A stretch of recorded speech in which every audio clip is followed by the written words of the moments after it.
तो हम बात कर रहे थे ह्यूमन आरबीसी की। ह्यूमन आरबीसी का क्या होगा, near about 7.0 micrometre in diameter. ये एनसीईआरटी का डाटा है, ये जो है ना ये एनसीईआरटी में दिया हुआ है, तो you have to learn this. ठीक है, तो ये सारी बातें हैं कि साइज कैसे वेरी कर रही है। हमारे पास स्मॉलेस्ट ऑर्गेनिज्म भी है, हमारे पास स्मॉलेस्ट सेल है, स्मॉलेस्ट एनिमल सेल है, प्लांट सेल है, बैक्टीरिया का सेल है। ठीक है, इस तरीके से हमारे पास लार्जेस्ट एनिमल सेल है, ऐसे करके। अब देखो, अगर आपसे कोई पूछे कि पर्टिकुलर इंडिविजुअल का जो साइज है, ठीक है, क्या वो ऑर्गेनिज्म की ओवरऑल साइज पे डिपेंड करता है? बिल्कुल नहीं। साफ साफ ये लाइन मेंशन की हुई है आपकी प्यारी एनसीईआरटी बुक में, क्या कि कभी भी size of particular cell has no relationship with the size of organism। क्या मतलब है?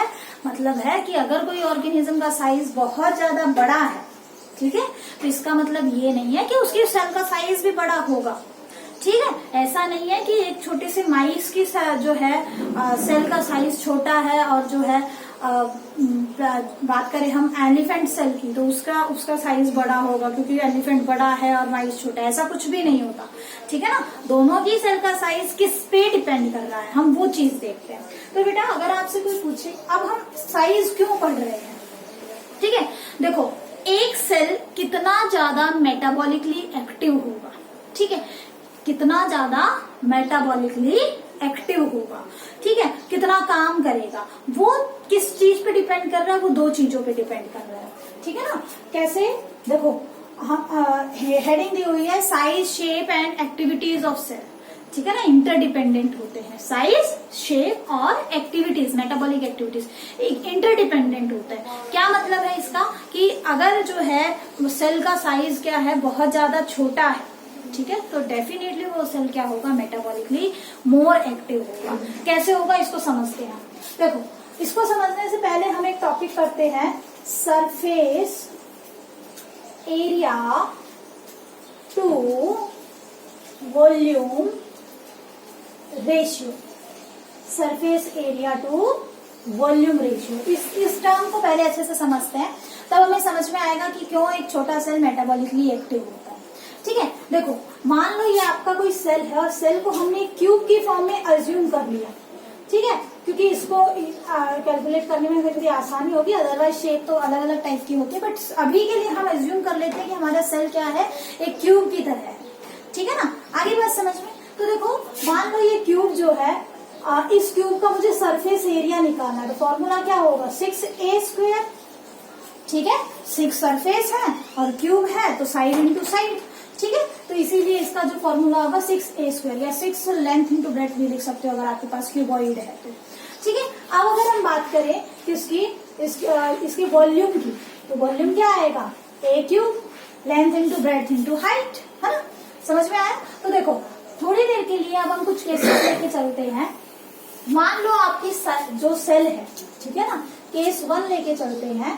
केस 1 में हमने क्या लिया कि साइड जो है सेल की 1 सेंटीमीटर ले लेते हैं। ठीक है, ठीक है, तो बहुत ही छोटा सा सेल ले रहे हैं हम। अब हमने क्या किया, हमने इसका सरफेस एरिया निकाला। ठीक है, समझ में आया। तो क्या है इसके अंदर, साइड क्या है 1 सेंटीमीटर और इसका सरफेस एरिया क्या आएगा 6a², यानी कि 6 इंटू 1 इंटू 1 कितना हो गया 6 सेंटीमीटर स्क्वायर। ऐसे इसका जब वॉल्यूम कैलकुलेट करेंगे तो वॉल्यूम कितना आएगा यहाँ पे जो है 1 into 1 into 1 and that would be 1 centimetre cube. तो आपसे कोई surface area is to volume ratio पूछ ले तो क्या आएगा 6:1। ठीक है, तो ये हो गया पहला केस जब हमारे सेल का साइज 1 सेंटीमीटर है। ठीक है, उसकी जो फर्स्ट साइड है वो 1 सेंटीमीटर है। अब मान लो कि हमने सेल को थोड़ा बड़ा कर दिया और उसकी जो साइड है वो 2 सेंटीमीटर ले ली। This is our case number 2। Cell को थोड़ा बड़ा कर दिया हमने, ठीक है, तो क्या होगा, तो होगा सरफेस एरिया अगर हम कैलकुलेट करेंगे 6 इंटू 2 इंटू 2 6a², ये हो गया आपका 24 सेंटीमीटर स्क्वायर। ठीक है, वही अगर इसका वॉल्यूम कैलकुलेट करेंगे तो कितना आएगा 2 into 2 into 2 and that would be 8 centimetre cube. और अगर हम surface area to volume ratio निकालेंगे तो कितना आ जाएगा, कितना आएगा 24:8 एंड दैट वुड बी 3:1। ठीक है, इसको काट के करेंगे तो 3:1 आ जाएगा। यानी हमने क्या नोटिस किया, जैसे ही हमने सेल का साइज बड़ा किया उसका surface area to volume ratio क्या हो गया, कम हो गया। ठीक है, एक और केस ले लेते हैं और अच्छे से समझ में आ जाएगा। केस 3 ले लेते हैं। ठीक है, मान लो अब की बार जो हमने जो साइड ली है, ठीक है, वो साइड क्या ले ली, 3 सेंटीमीटर। ठीक, तो सरफेस एरिया कितना आएगा, 6 × 3 × 3 and that would B 54 centimetre square. और अगर हमने इसको जो है वॉल्यूम से कैलकुलेट करें, इसका वॉल्यूम कैलकुलेट करोगे तो कितना आएगा, 3 × 3 × 3 कितना आ गया, 27 सेंटीमीटर क्यूब। और अगर रेशियो निकालेंगे surface area is to volume ratio, कितना आया, 54:27। और ये काट के कितना हो जाएगा, 2:1। तो देखो जब हमारा क्या था, साइज छोटा था तो हमारा रेशियो आया था 6:1। उससे थोड़ा बड़ा किया तो रेशियो आया हमारा 3:1। उससे और बड़ा किया तो रेशियो आया 2:1। कहने का मतलब जैसे जैसे हम क्या कर रहे हैं, पर्टिकुलर सेल की साइज बढ़ा रहे हैं, हम कंक्लूड करें, अगर इस पूरे केसेस को मिला के कंक्लूजन करें, जैसे जैसे सेल की साइज इंक्रीज कर रही है, ठीक है, वैसे वैसे surface area to volume ratio क्या कर रहा है, डिक्रीज कर रहा है। समझ में आया? ठीक है, अब कहोगे कि ये surface area to volume ratio कैसे सेल की साइज को डिटरमाइन कर रहा है, सॉरी कैसे जो है सेल की एक्टिविटी को इफेक्ट कर रहा है। देखो बेटा, मान लो ये कोई सेल है, ठीक है, और इस सेल में पहले हम देखते हैं इसका सरफेस एरिया। तो देखो इसके सरफेस से ही तो क्या होगा, फूड अंदर जाएगा, बाहर फूड पे अवेलेबल है वो इसकी सरफेस से ही तो जाएगा।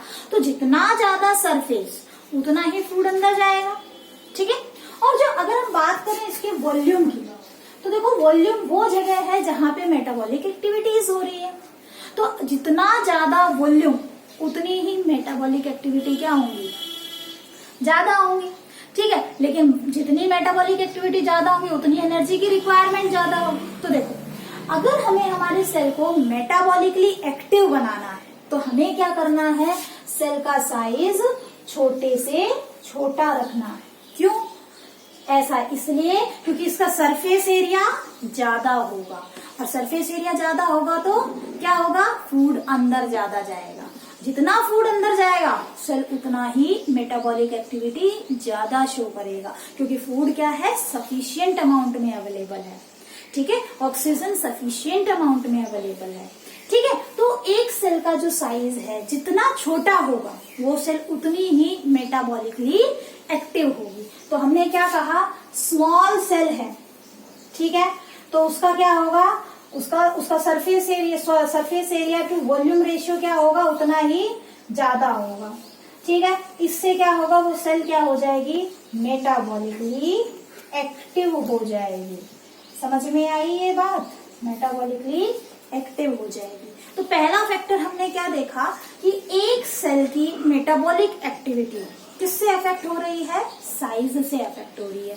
तो एक छोटी सेल जो है, ठीक है ना, उसका सरफेस वॉल्यूम रेशियो क्या है, ज्यादा है, जिसकी वजह से उसकी जो मेटाबॉलिक एक्टिविटीज है वो क्या है, ज्यादा है।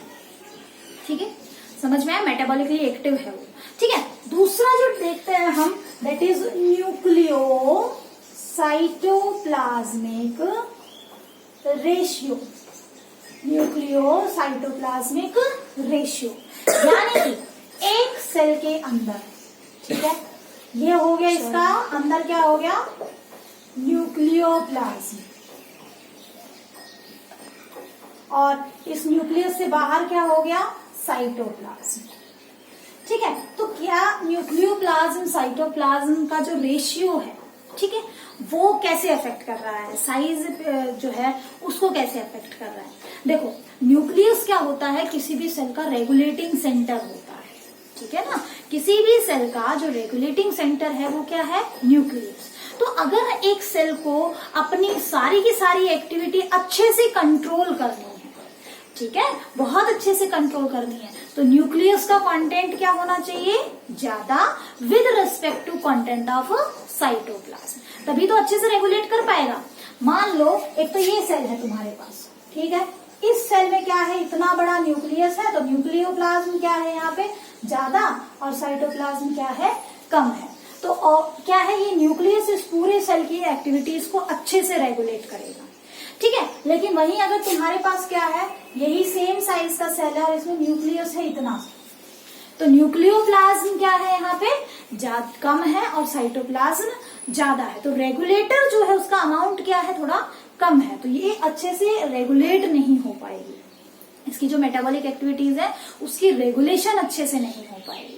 समझ में आई बात। तो हमने क्या देखा कि अगर न्यूक्लियोप्लाज्म अपॉन में साइटोप्लाज्म का रेशियो क्या हो जाए, ज्यादा हो जाए, ठीक है, तो वो सेल उतनी ही मेटाबॉलिकली एक्टिव होगी। मतलब देखो, न्यूक्लियोप्लाज्म और साइटोप्लाज्म रेशियो हम किससे डिफाइन कर रहे हैं, रेशियो जो ओवरऑल हम कैलकुलेट करते हैं वो न्यूमरेटर अपॉन डिनोमिनेटर से ही तो कैलकुलेट कर रहे हो, ठीक है। तुमने क्या किया, न्यूक्लियोप्लाज्म सपोज ले लो 5 यूनिट लिया, थोड़ी देर के लिए मान लेते हैं, और साइटोप्लाज्म तुमने लिया 3 यूनिट, ठीक है, तो ओवरऑल कितना आ जाएगा, 3 बन जा 3 पॉइंट, बच गया 1, फिर 3 3 जा 9, ठीक है, इतना ओवरऑल रेशियो क्या आया 1.34। जस्ट एक डाटा ले रहे हैं हम समझने के लिए, ठीक है। अब हम न्यूक्लियोप्लाज्म को कांस्टेंट रखते हैं और साइटोप्लाज्म को धीरे धीरे क्या करते हैं, डिक्रीज कर रहे हैं, ठीक है ना। तो देखो मान लो वही सेम न्यूक्लियोप्लाज्म और साइटोप्लाज्म का हमने रेशियो निकाला, न्यूक्लियोप्लाज्म सेम ले लो और इसको कर दो 2, कितना हो जाएगा 2, ठीक है। फिर यानी कि रेशियो हमारा बढ़ गया, ठीक है। जैसे जैसे साइटोप्लाज्म कम कर रहे हो वैसे वैसे क्या होता जा रहा है, न्यूक्लियोप्लाज्म इज टू साइटोप्लाज्म का रेशियो बढ़ता जा रहा है, ठीक है।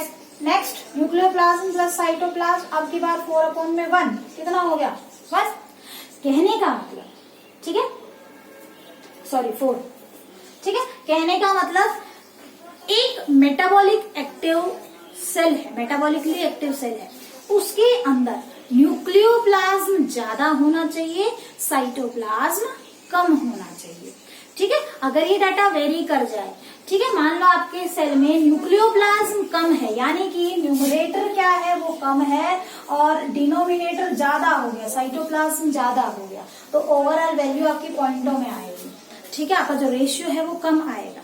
तो कहने का मतलब क्या है कि एक मेटाबॉलिक एक्टिव सेल के अंदर क्या होना चाहिए, न्यूक्लियोप्लाज्म इज टू साइटोप्लाज्म का, यानी न्यूक्लियोसाइटोप्लाज्मिक रेशियो है वो ज्यादा से ज्यादा होना चाहिए जितने भी मेटाबॉलिकली एक्टिव सेल है। तो हमने क्या देखा, हम अगर पूरा का पूरा यहाँ पे कंक्लूजन निकालें, ठीक है, अगर हमारी सेल क्या है मेटाबॉलिकली एक्टिव है, मेटाबॉलिकली एक्टिव है, तो इसका मतलब उसका surface area is to volume का रेशियो जो है वो क्या होना चाहिए, मैक्सिमम होना चाहिए, ठीक है। आगे बात समझ में। अब surface area to volume ratio ज्यादा कब आएगा, सेल की साइज जितनी छोटी होगी, ठीक है। स्मॉल सेल जो होगी, जितनी ज्यादा स्मॉल सेल होगी, यानी कि साइज अगर है, साइज यहाँ पे हम क्या देखेंगे, साइज जो है सेल की क्या होनी चाहिए, कम से कम, ठीक है। दूसरा, अगर हमें ये ज्यादा लाना है तो इसके लिए हमें क्या करना है, अगर हमें ये तो साइज क्या होनी चाहिए, कम से कम होनी चाहिए। अभी हमने एक्सप्लेन किया था एग्जांपल से। दूसरी चीज हमें क्या देखनी है, न्यूक्लियोप्लाज्म इज टू साइटोप्लाज्म का रेशियो, ठीक है, वो भी क्या होना चाहिए, जितना ज्यादा न्यूक्लियोप्लाज्म इज टू साइटोप्लाज्म का रेशियो होगा सेल उतनी ही मेटाबॉलिकली एक्टिव होगी, ठीक है। तो यहाँ पे हम क्या देखेंगे, ऑब्वियसली क्या है, यहाँ पे हमें न्यूक्लियस ज्यादा होना, मतलब न्यूक्लियस बड़ा होना चाहिए और साइटोप्लाज्म का कंटेंट छोटा होना चाहिए, ठीक है। तो ये रेशियो हमारा ज्यादा से ज्यादा होना चाहिए। समझ में आ गया। तो आपसे कोई पूछे 2 factors which determine the size of cell, ठीक है, तो साइज जनरली किस पे डिपेंड कर रही है, इन 2 फैक्टर्स पे डिपेंड कर रही है, और ये साइज जो है पर्टिकुलर सेल की मेटाबॉलिक एक्टिविटीज से रिलेटेड है, ठीक है। आ गया समझ में। अब देखो ये सारी चीजें क्यों पढ़ रहे हैं हम, आगे हम देखेंगे कि यही सारी चीजें सेल को डिवाइड करने के लिए कैपेबल बनाती हैं। कैसे, देखो मान लो आपके पास एक सेल है, ठीक है, ये इसका न्यूक्लियस हो गया, ठीक है ना।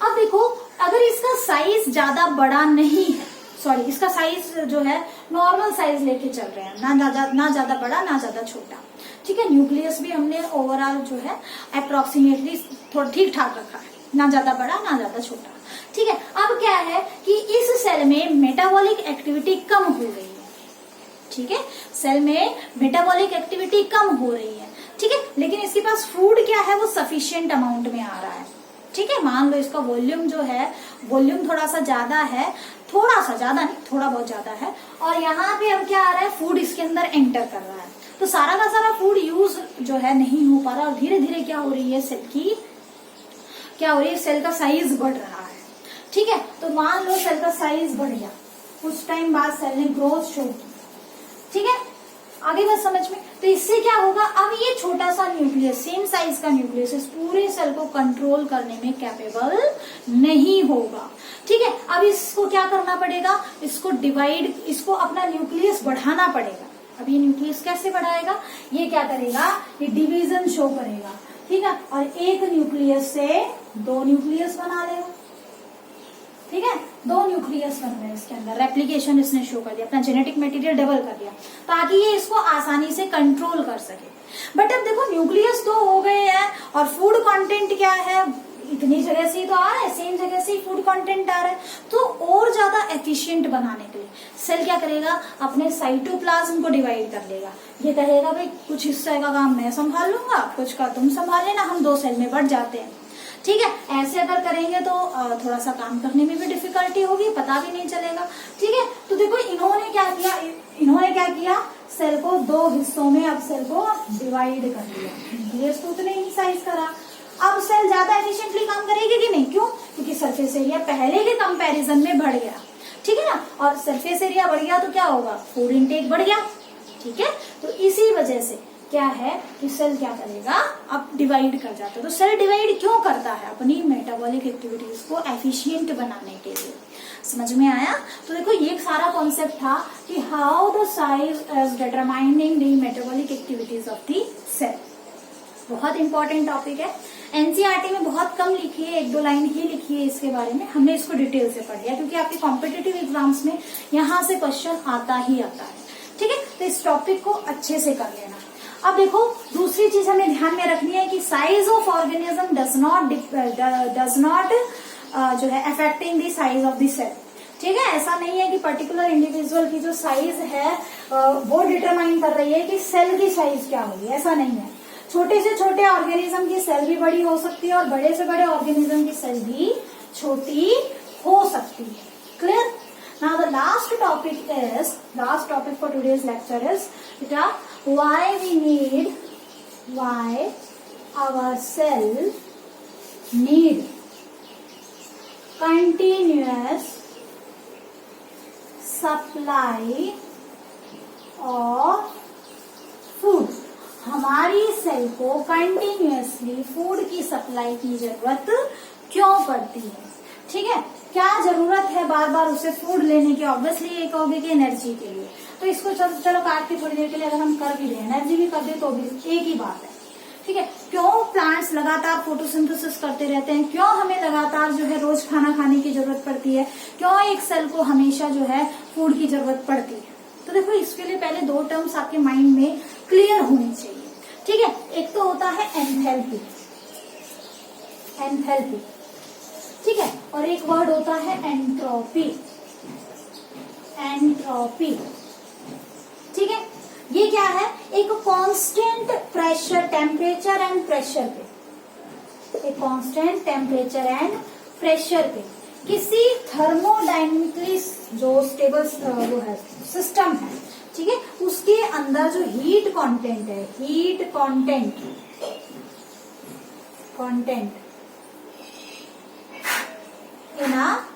इन अ थर्मोडायनेमिक सिस्टम, ठीक है। थर्मोडायनेमिक जहां हीट एक्सचेंज होता है, ठीक है ना। तो देखो एक पर्टिकुलर सेल में क्या है, ओवरऑल क्या है, हीट कंटेंट कितना है, ठीक है।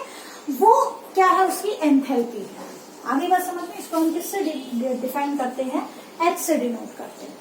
और एंट्रोपी का मतलब क्या है, डिग्री ऑफ डिसऑर्डरनेस, ठीक है ना, degree of disorderness in a thermodynamic system, ठीक है ना, अंडर कांस्टेंट प्रेशर। आगे बात समझ में, तो देखो डिग्री ऑफ डिसऑर्डरनेस को कैसे डिफाइन करते हैं हम, देखो मान इसको हम कैसे रिलेट करेंगे सर से, देखो एक एग्जांपल लेते हैं। आपके घर में मान लो कोई मेड है, ठीक है, मेड कोई काम करने वाली है या काम करने वाला है, कोई सर्वेंट है, ठीक है। तो देखो वो जब सुबह काम करने लगते हैं तो सुबह सारा घर क्या है, अस्त व्यस्त होता है, रेंडमनेस बहुत ज्यादा होती है, ठीक है। अब उसने क्या किया, काम किया, यानी कि आपके घर को क्या किया, एक पर्टिकुलर ऑर्डर में किया, ठीक है, बेडशीट सही की, इधर का सामान उधर जो है एडजस्ट किया और सारा घर बिल्कुल क्या कर दिया उसने, बिल्कुल ऑर्डर्ड फॉर्म में कर दिया, ठीक है। एक दिन किया, 2 दिन किया, 3 दिन किया, करते करते मान लो 30 डेज तक किया।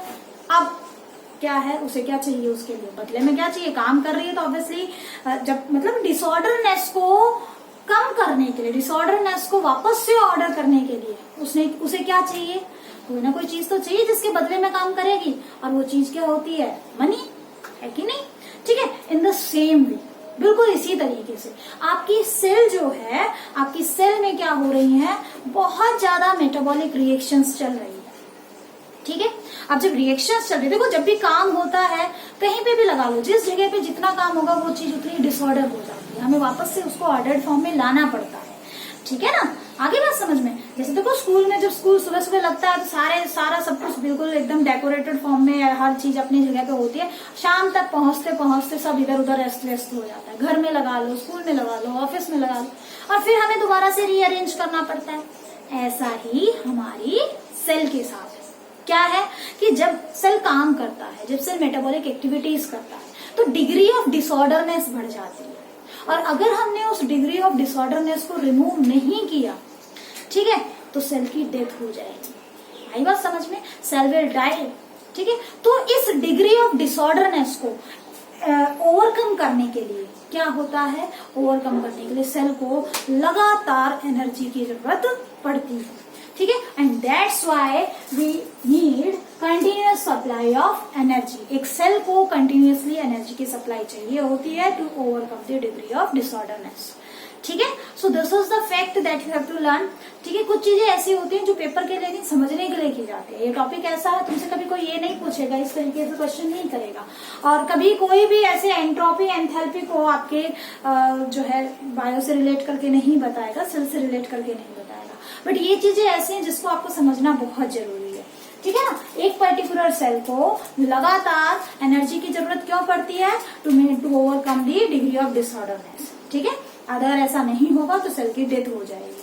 आया समझ में, ठीक है। This was all for today's lecture and stay tuned for next. Thank you.